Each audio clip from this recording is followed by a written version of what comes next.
Bienvenidos a una nueva clase de Historia de la Psicología. En la misma estaremos abordando un pequeño reforzamiento acerca de los temas de investigación que están trabajando, que son el nacimiento de la psicología y el psicoanálisis. Y además de esto vamos a estar viendo dos corrientes más, las cuales son el conductismo y la Gestalt. El nacimiento de la psicología en comparación con otras ciencias es reciente debido a que su desarrollo es producto de el auge científico experimentado en Europa a partir del siglo XIX en lo que son las áreas como química, física y biología. Los estudios fisiológicos de varios personajes destacados como Bell, Flourens, Müller fueron los que permitieron que se iniciaran los primeros pasos de la búsqueda de relación entre lo que son los elementos fisiológicos, o sea, que tienen que ver con la parte biológica del individuo y la parte psicológica, para así lograr una explicación de la naturaleza de lo que es la conducta y propiciar que la psicología se independizara de la filosofía. Como hemos visto en el estudio de todos los personajes anteriores, vemos que la base de la psicología surge de la filosofía. Entonces, la búsqueda y el estudio de todos estos factores ayudaron a que la psicología lograra independizarse de la filosofía y convertirse en un área científica.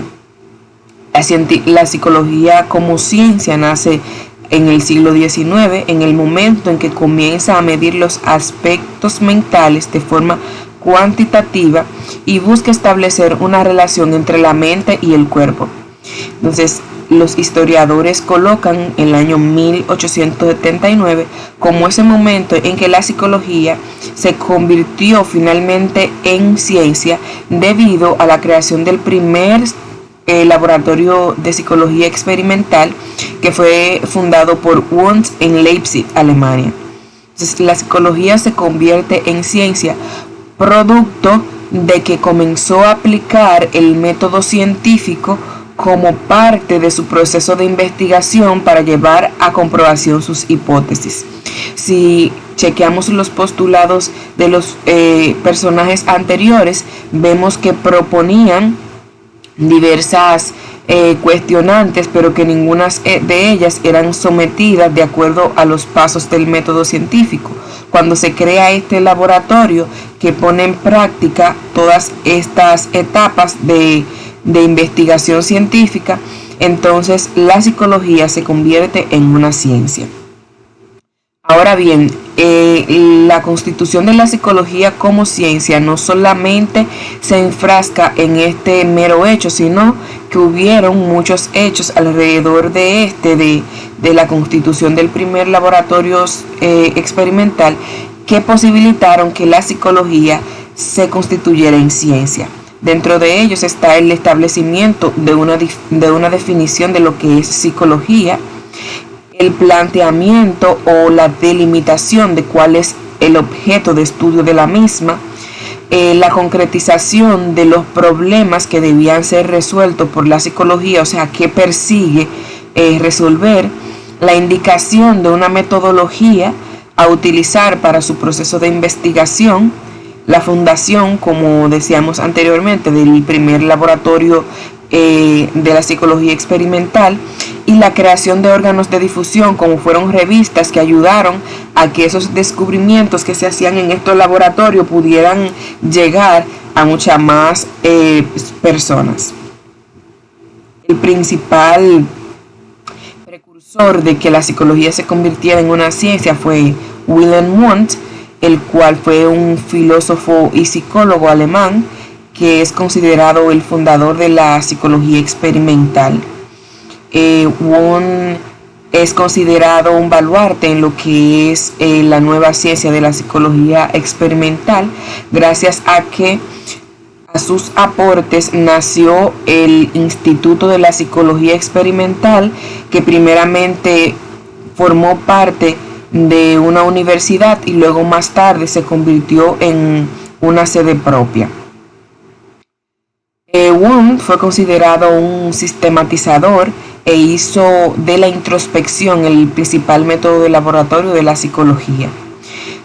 Cuando Wundt crea el laboratorio experimental, se basó en una corriente que él llamó estructuralismo, el cual su objeto de estudio se centra en la estructura de la mente.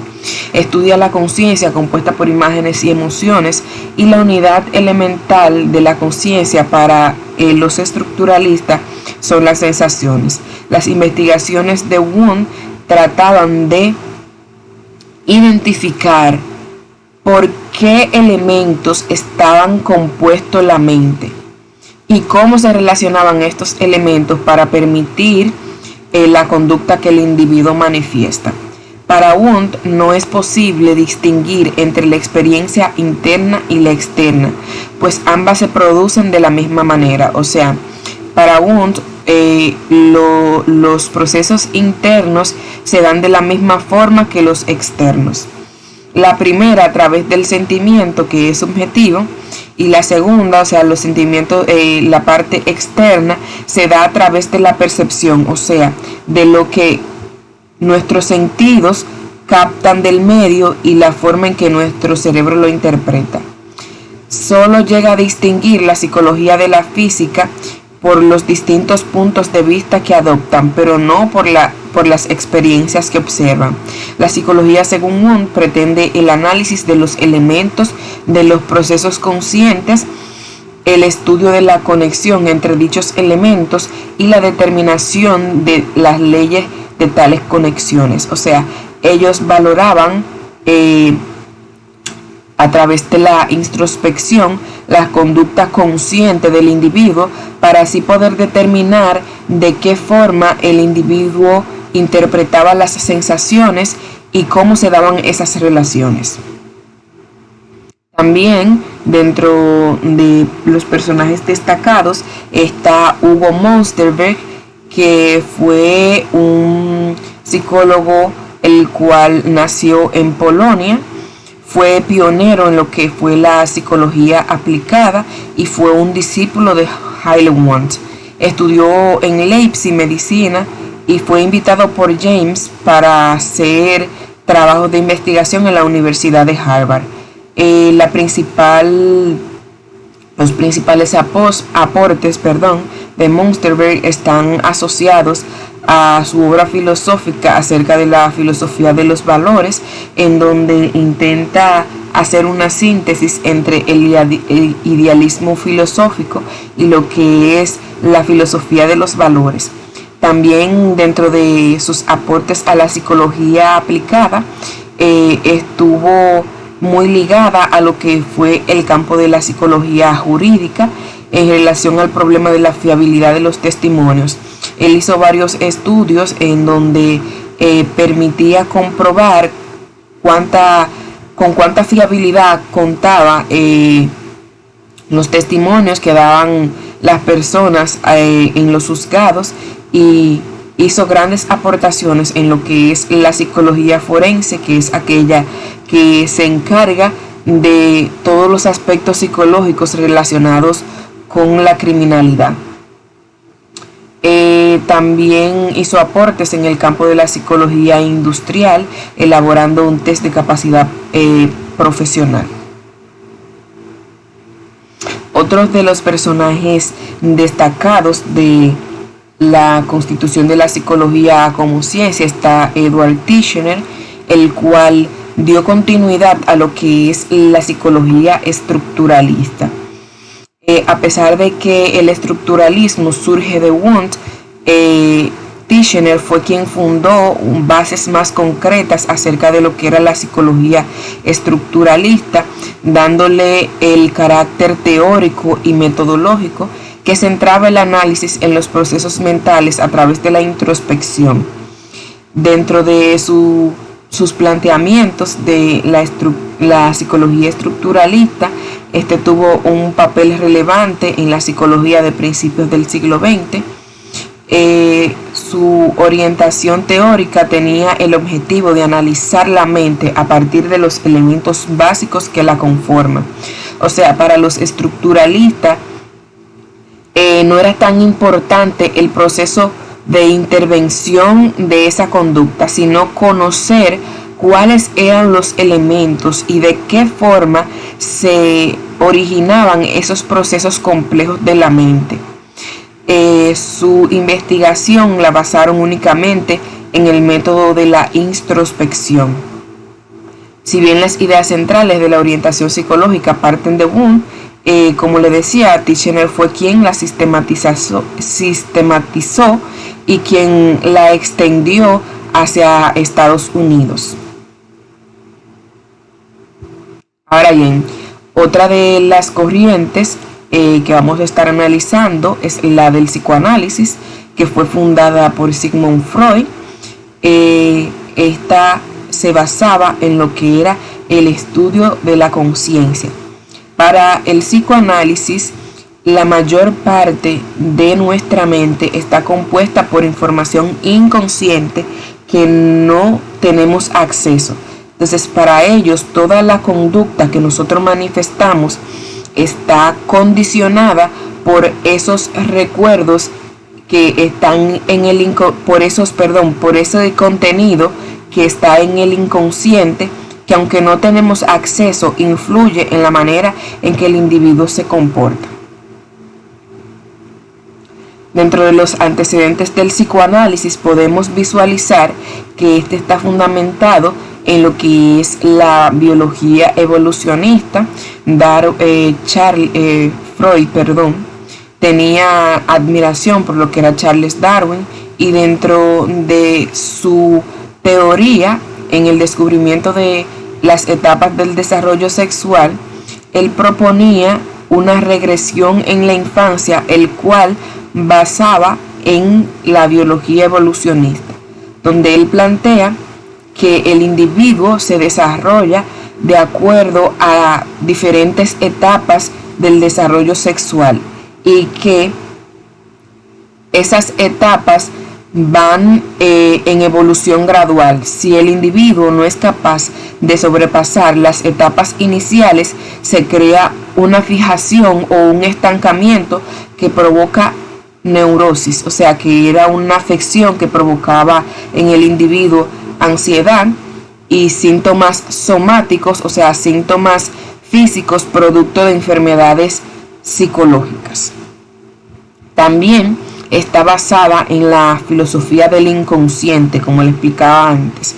La idea del inconsciente fue inventada por Goffin y esta proponía el principio de la inercia, en donde dice que la conciencia era el escenario de discusión de ideas y que la victoria de las más fuertes por encima de la derrota de las más débiles, o sea que aquellas ideas que fueran más fuertes iban a derrotar a las más débiles. Entonces las más fuertes quedarían en el escenario de la conciencia, o sea, el material que yo puedo acceder, el cual yo recuerdo, y que aquellas que fueran débiles quedaban por debajo del umbral de lo que puedo recordar en el inconsciente.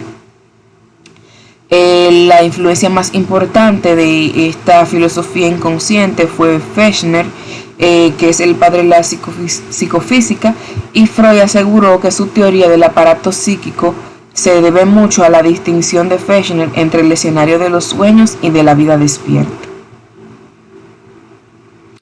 El principal precursor, como hemos visto, de esta corriente fue Sigmund Freud, el cual fue un psicólogo y un neurólogo que estableció los fundamentos de lo que es la teoría sexual de la neurosis y publicó diferentes investigaciones acerca de la interpretación de los sueños. Fue quien desarrolló el psicoanálisis a través de sus observaciones a pacientes que en su mayoría eran mujeres judías de alta burguesía. Entonces, a través de los datos que él obtenía en el análisis de estas pacientes, él creó diferentes teorías que brindaron claves importantes para el origen de los síntomas y la naturaleza de la enfermedad en la que más se enfocó, que en este caso fue la neurosis. Hizo varias investigaciones neurológicas en el Instituto de Pediatría de Viena y también descubrió lo que es el origen de los malestares. Se remontaban a la infancia. Para él, los problemas o trastornos mentales que podía presentar una persona eran producto de conflictos en la infancia. Dentro de sus propuestas teóricas, propuso una teoría sexual en la que explicaba que la neurosis seguía un curso evolutivo que implicaba diferentes etapas. La fijación de una actividad o un objeto sexual infantil, o sea, cuando el niño no era capaz de sobrepasar una de las etapas sexuales que propone, que vamos a ver más adelante, esto creaba una fijación. Y esta fijación en no sobrepasar esa actividad o ese objeto sexual le provocaba ese malestar. También explica que la reactivación de las fijaciones infantiles durante la pubertad a consecuencia de la madurez sexual y la defensa primaria con éxito. También habló de la frustración sexual y la regresión de la libido a los puntos de la fijación infantil y también proponía que la aparición de los síntomas, o sea, la frustración, provoca el retorno de los deseos infantiles, los cuales son reprimidos en el inconsciente. Freud explicaba que el ser humano tenía mecanismos de defensa. Cuando el ser humano, el individuo, se enfrentaba a una situación que le creaba angustia o que le creaba pena, lo que hacía es que esa información la reprimía. Entonces, esa represión, Freud planteaba que aunque el individuo no la expresara de forma normal, o sea, a través de sus palabras, esta represión o la negación de ese suceso esa energía salía a través de lo que eran síntomas somáticos o síntomas físicos, que era lo que el individuo manifestaba a través de la neurosis. En su teoría del desarrollo psicosexual, dividió el desarrollo del ser humano en 5 etapas, las cuales dividió en oral, anal, fálica, latencia y genital, las cuales cada una estaba enfocada en lo que él llamaba una zona erógena, que era una zona que iba a ser el centro de esa etapa y que era lo que en donde se enfocaba el desarrollo del individuo. En la etapa oral estaba basada en lo que era la boca, debido a que en este periodo de 0 años a 1 año y medio, la principal actividad del niño es la succión del pecho de la madre.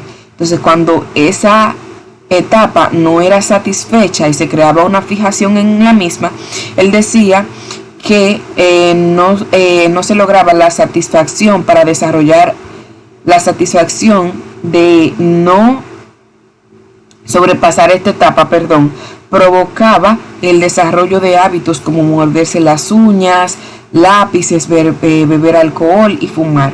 La etapa anal estaba basada en el ano, debido a que él explicaba que durante esta etapa de 1 año y medio a 3 años, el individuo se relacionaba con lo que es el control de los esfínteres. Entonces, cuando esta etapa no era superada de manera adecuada, se creaba una fijación que podía expresarse en el desarrollo de compulsiones en la limpieza.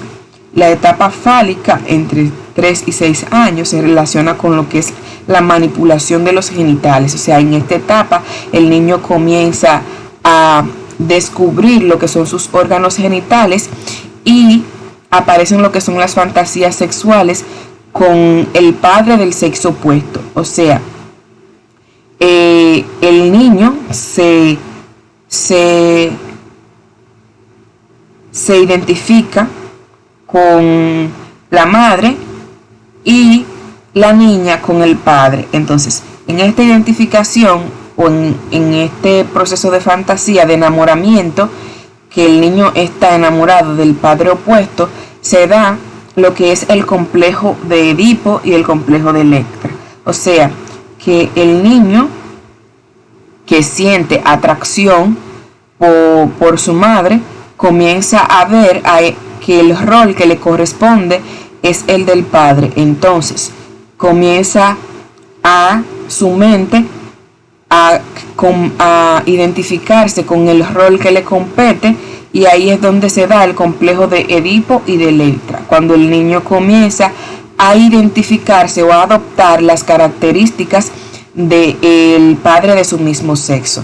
Anterior a esta etapa, los niños están identificados o atraídos por el sexo opuesto, y posterior a esta etapa comienzan en un conflicto en el que son capaces de entender que deben adoptar las características del padre de su mismo sexo.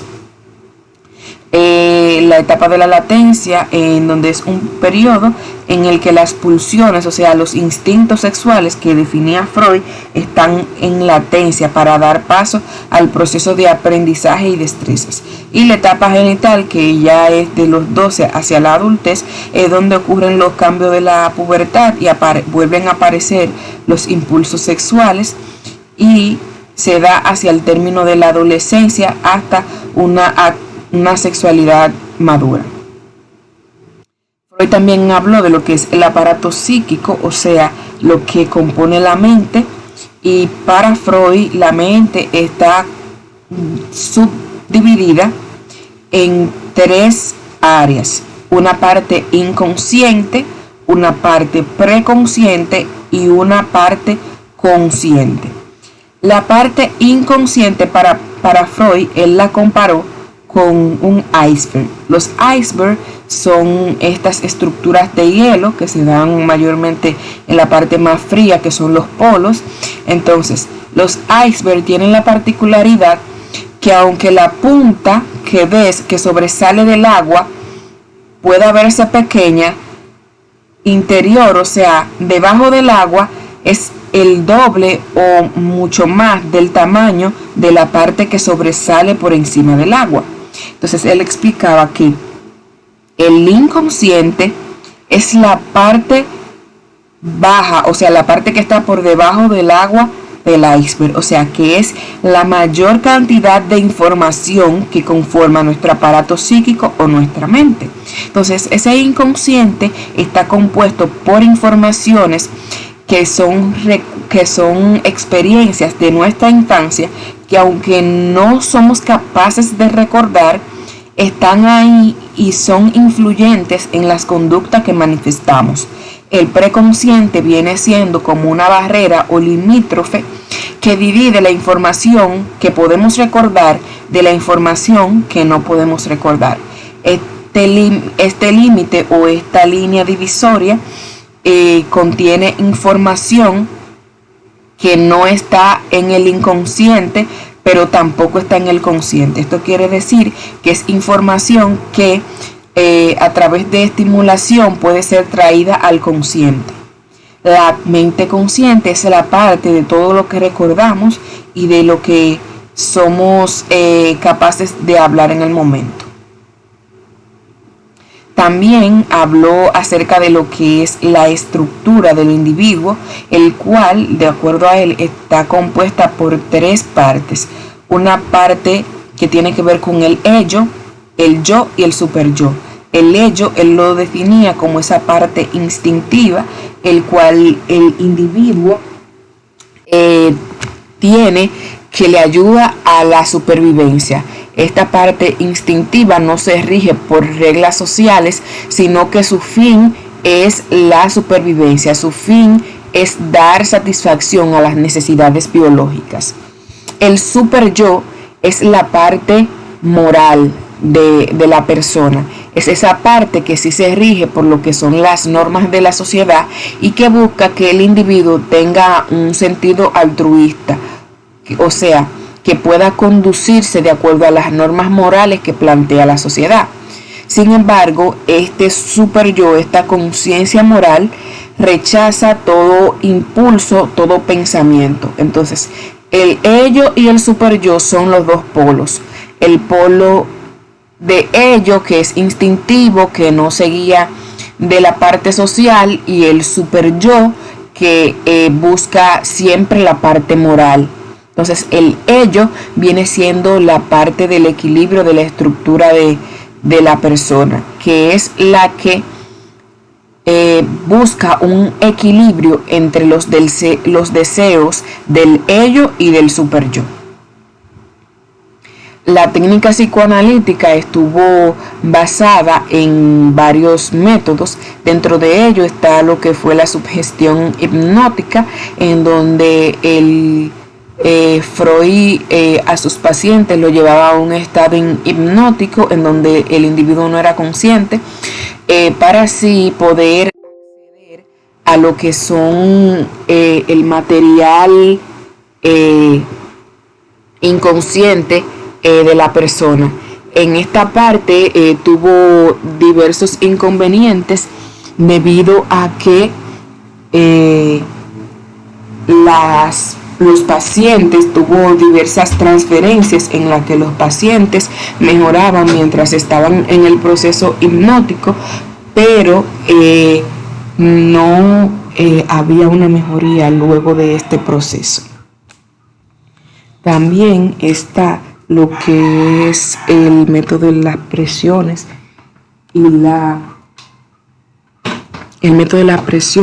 concentración, en donde Freud aplicaba presión, diversas actividades de presión y concentración, para lograr que el individuo pudiera identificar las condiciones que le creaban malestar, y también utilizó lo que fue la asociación libre. En la misma, él permitía que el paciente se comunicara de forma libre, y a través de estas informaciones que pudieran no tener ninguna congruencia, él decía que se podía interpretar información del inconsciente a través de asociar este relato abierto que hacía el paciente. También tenemos lo que es el conductismo, que es otra corriente psicológica que ha dado muchos aportes a lo que es el desarrollo de la psicología. La misma se centra en el estudio de las leyes comunes que determinan el comportamiento humano y animal. El origen del conductismo deja atrás la parte intrapsíquica, o sea, se opone a los datos internos y solamente se focaliza en la conducta observable. O sea, el conductismo estudia lo que son los vínculos entre los estímulos y las respuestas en determinados contextos. El planteamiento conductista está basado en concebir a los individuos como tábulas rasas, o sea que cuando un niño nace no trae ninguna información consigo. Todas las informaciones o todo lo que el individuo manifiesta es producto de su medio y está determinado por los refuerzos y castigos que ha recibido, y esto predispone la manera en que se conduce de manera interna.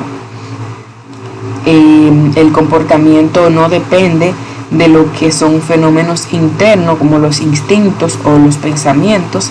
Para ellos todo lo importante es lo que se puede observar.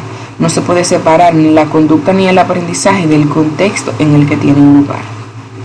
¿Cómo perciben los conductistas la enfermedad mental?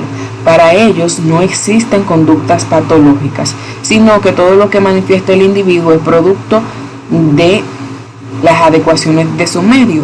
Si un niño, por ejemplo, tiene problemas de agresión, agrede a sus compañeros, para los conductistas esto no se debe a una situación interna, sino que es producto de que esa conducta de agresión ha sido reforzada, y eso provoca que el niño continúe repitiendo esa conducta. Entonces, de acuerdo a los conductistas, se quiere eliminar o extinguir esa conducta. Lo que se debe hacer es dejar de reforzar esa conducta o aplicar algún tipo de castigo que pueda eliminarla.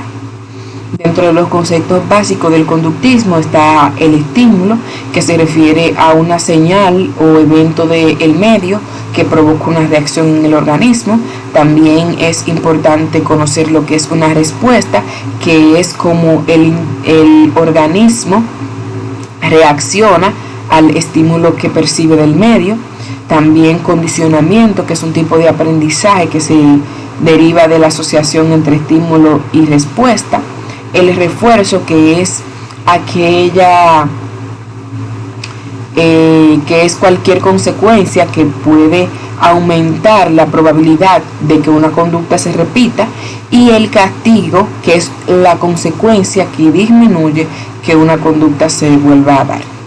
Dentro de los teóricos que fueron propulsores del conductismo está John Watson, el cual fue quien afirmó que para que la psicología fuera verdaderamente científica debía basarse en la conducta manifiesta. Rechazaba la concepción dualista que separaba el cuerpo de la mente, o sea, que decía que el cuerpo y la mente trabajaban de forma distintas.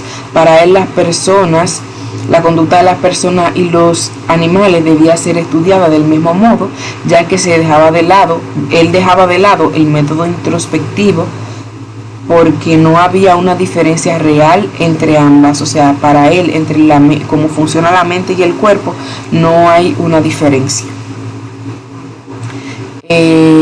Watson realizó diversos experimentos para comprobar sus planteamientos acerca de que la mente solamente está basada en la parte observable, lo que podemos ver, y para ello hizo un experimento el cual se conoce como el pequeño Albert, en donde le infundieron una fobia a un niño de menos de un año. Ellos lo que hicieron es, para demostrar de que la información que el individuo manifiesta procede del ambiente, él a un niño le presentó de manera conjunta un ratón al mismo tiempo que sonaba un estruendo, un sonido fuerte. Al principio, para el niño, el ratón no significaba nada de peligro ni de miedo, pero al unirse la aparición del ratón con el sonido fuerte, provocó que el niño asociara la aparición del ratón con ese sonido, lo que provocó que se diera una asociación y que ya el niño diera una respuesta de miedo o de fobia a la presencia del ratón, a pesar de que no fuera seguido del estruendo. También uno de los principales precursores fue Iván Pavlov, el cual, aunque no fue psicólogo, fue un fisiólogo ruso, el cual estaba haciendo un experimento acerca de la secreción de saliva de los perros, e identificó que los animales salivaban de forma anticipada cuando olían la comida, o incluso cuando escuchaba en la campana que anunciaba de que ya las personas, los encargados de darle comida, se estaban acercando. Entonces, esto motivó a Pavlov a estudiar esta asociación que se estaba dando en los perros. A través de su teoría del condicionamiento clásico, explica que cuando unimos un estímulo incondicionado, o sea, un estímulo que provoca de manera espontánea en nuestro organismo una respuesta, cuando unimos ese estímulo que es incondicionado, que es normal que obtenga una respuesta, a un estímulo neutro, se va a obtener una respuesta condicionada. Un estímulo neutro no es más que algo que no nos provoca ninguna reacción. Entonces, cuando un estímulo que me provoca una reacción instantánea a un estímulo que no me provoca una reacción, se da una respuesta condicionada. ¿Por qué? Porque asocio que ese estímulo neutro precede al estímulo que me crea una reacción, lo que permite que se dé un aprendizaje en donde ya, a pesar de que luego del estímulo neutro no venga un estímulo incondicionado, ya yo dé una respuesta. Lo explico con palabras llanas.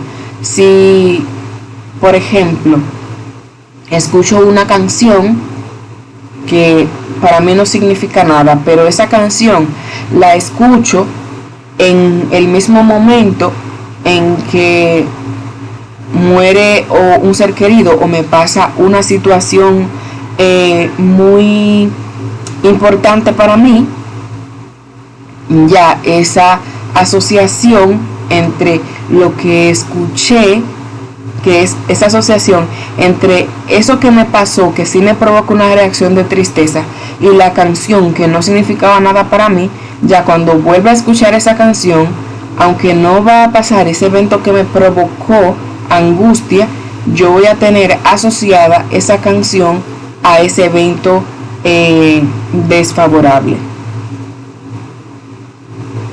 También está Thorndike, que fue de los principales precursores en lo que es la base del conductismo.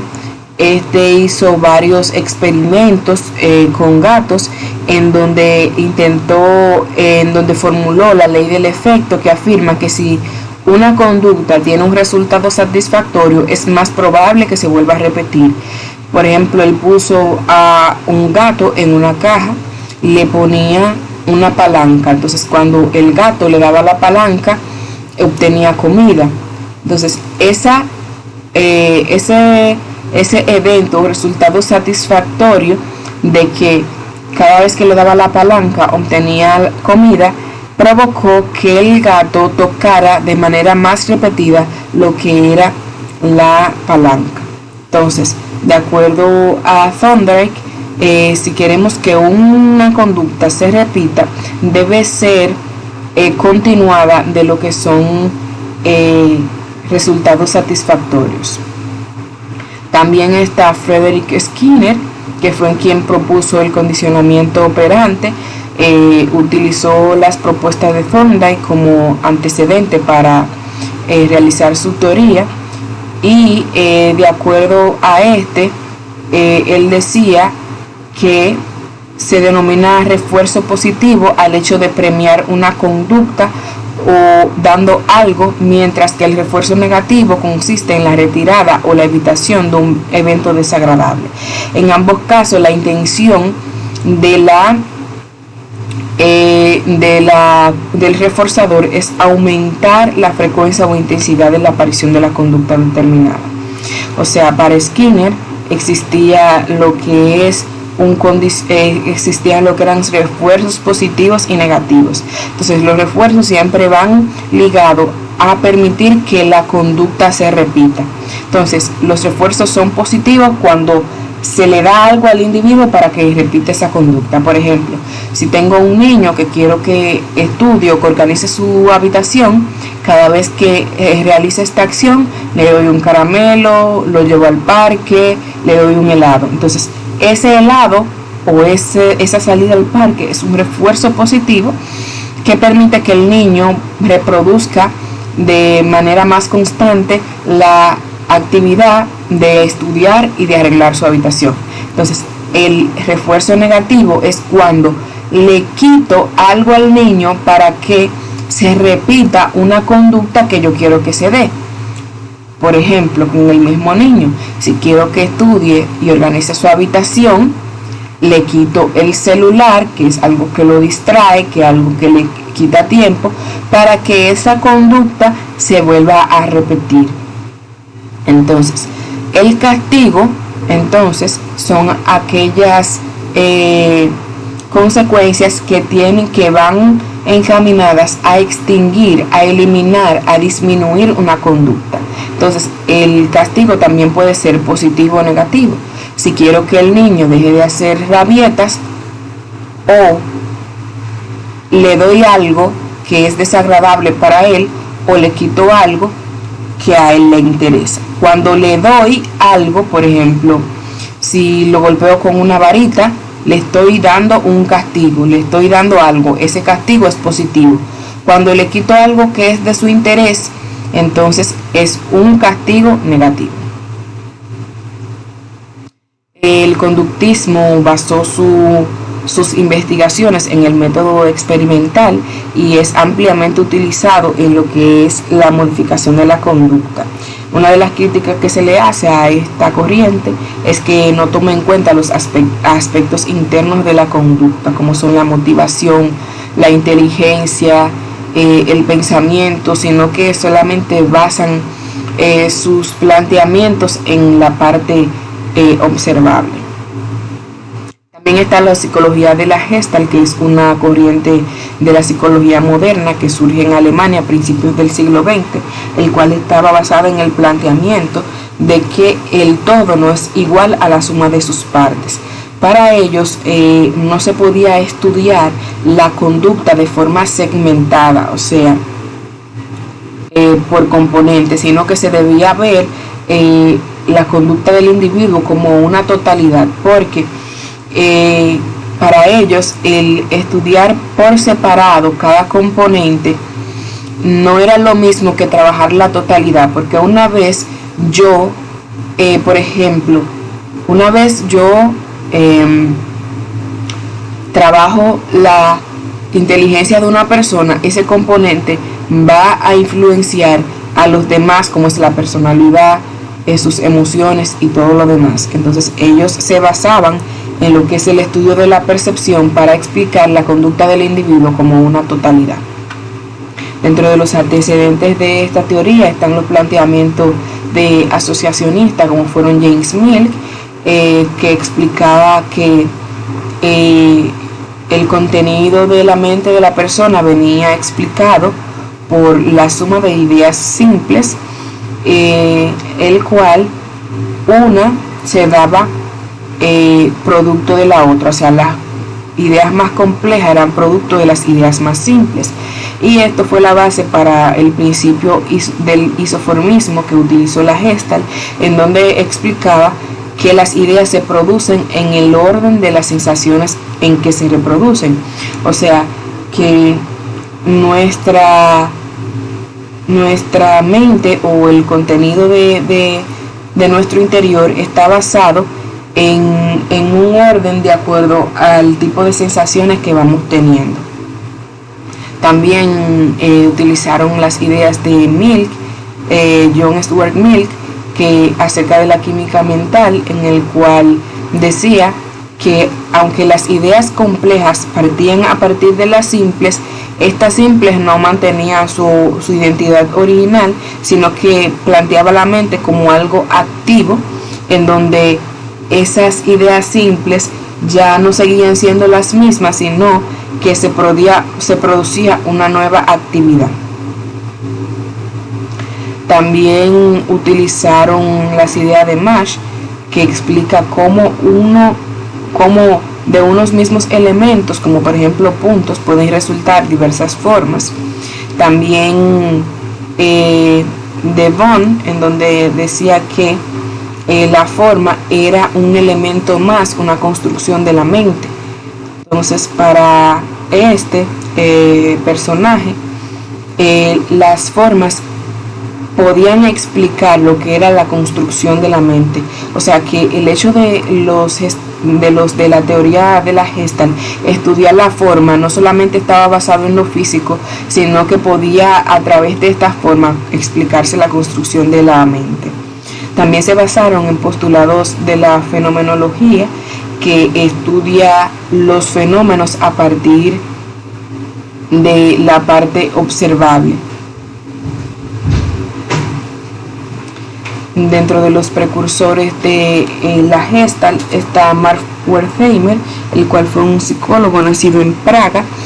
Fue de los principales en instar lo que es esta psicología de la Gestalt, y promovió lo que fue el fenómeno Phi, el cual él definía como una ilusión óptica que era producto de la percepción del movimiento aparente. El fenómeno Phi explica que la mente, el cerebro, es capaz de percibir un movimiento en donde no lo hay. Si observamos estas imágenes que tenemos aquí, vemos que son imágenes que no tienen ningún tipo de movimiento, pero si nos detenemos a verla, la forma en la que están organizadas hace a nuestro cerebro pensar que que se están movilizando. Entonces, de acuerdo con Wertheimer, este fenómeno de movimiento aparente es una capacidad de nuestro cerebro que ante un estímulo formado por una sucesión de imágenes se rellenan los huecos entre ellos y hace que veamos un movimiento continuo cuando realmente es una simple serie de imágenes congeladas. También está Kafka, el cual permitió que la psicología de la Gestalt se desarrollara mediante sus aportes de trabajos empíricos, en donde argumenta a través de su libro Crecimiento de la Mente que las experiencias infantiles se organizan como un todo y a medida que van creciendo se van convirtiendo en estructuras diferenciadas y estructuradas. También habló acerca de lo que es la percepción visual y dio mucha importancia a los trabajos sobre la constancia perceptiva, a través de la cual los humanos son capaces de percibir las propiedades de un objeto como constantes. También está Kohler, el cual hizo un estudio con chimpancés en donde descubrió que los chimpancés eran capaces de inventar nuevos métodos para resolver dificultades sin necesidad de llevar a cabo un proceso de prueba y error. Entonces, si comparamos este planteamiento con el conductismo, vemos que para el conductismo el aprendizaje era producto de un ensayo-error, en donde para que el individuo adquiriera una conducta debía haber cierta repetición. Entonces, de acuerdo con este estudio que se realizó Kohler, se daba lo que era un aprendizaje que él llamó por insight, en el que se convertía en el que él convierte este concepto en uno de los más importantes de la psicología, en lo que él explica que el aprendizaje se puede dar de acuerdo a la necesidad del individuo de responder a las necesidades de su medio sin necesidad de que haya una repetición. También está Carl Lewin, que aunque sus teorías no estuvieron tan enfocadas en lo que es la percepción, surgió de la psicología de la Gestalt. Su estudio estuvo más basado en lo que es la psicología social, y dentro de sus aportaciones está lo que él definió como el espacio vital o campo psicológico, que él definía como esas fuerzas que venían del entorno y que engloban a la persona y su percepción de la realidad próxima. Él decía que este espacio subjetivo recoge lo que es la forma en que miramos el mundo, nuestras aspiraciones, posibilidades, miedos, experiencias y expectativas. Para él, la conducta no solamente estaba influida por factores internos, sino que la forma en que el individuo se comporta va a depender de ese campo psicológico o espacio vital que está compuesto por todo ese ambiente social que acompaña al individuo y que marca la manera en que él tiene aspiraciones y cuáles son sus miedos. Los fundamentos teóricos de esta corriente están basados en lo que son las leyes de las leyes perceptivas, dentro de lo que está la ley de la inclusividad, de la buena conducta, de la proximidad, la ley de la clausura, la ley de la similitud, la ley de contraste. ¿Por qué los de las teorías de la Gestalt estaban tan enfocados en las formas? Para ellos, las formas son una totalidad y no pueden ser reducidas a un solo sentido. Esto significa que una imagen mental no necesariamente es una imagen visual, aunque ellos se enfocaron mayormente en lo que eran leyes aplicables a lo que es la vista. Ellos decían que las formas podían explicar los demás fenómenos que tenían que ver con los demás sentidos. Entonces ellos decían que una imagen mental no es realmente una imagen visual, o sea, lo que vemos a través de la forma no es simplemente lo físico, sino que de esta misma manera eso tiene una repercusión en nuestra mente.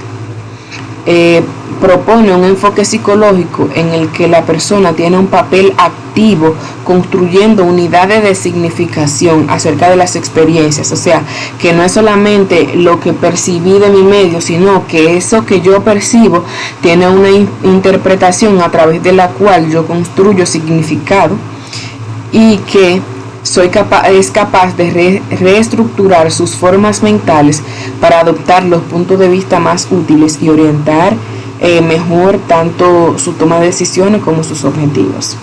El método de la teoría de la Gestalt estuvo basado en una actitud ecléctica, o sea, ellos no solamente se basaban en un único método, sino que utilizaban la experimentación y todos los métodos que le pudieran funcionar para el problema que les preocupaba.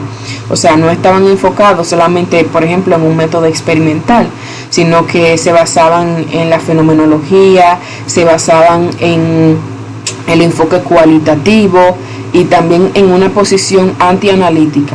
Esto no quiere decir que no sometían sus investigaciones a análisis, sino que su análisis no estaba basado en datos subjetivos, sino que se basaban en los fenómenos observables. Hasta aquí esta parte del contenido, espero hayan podido entender.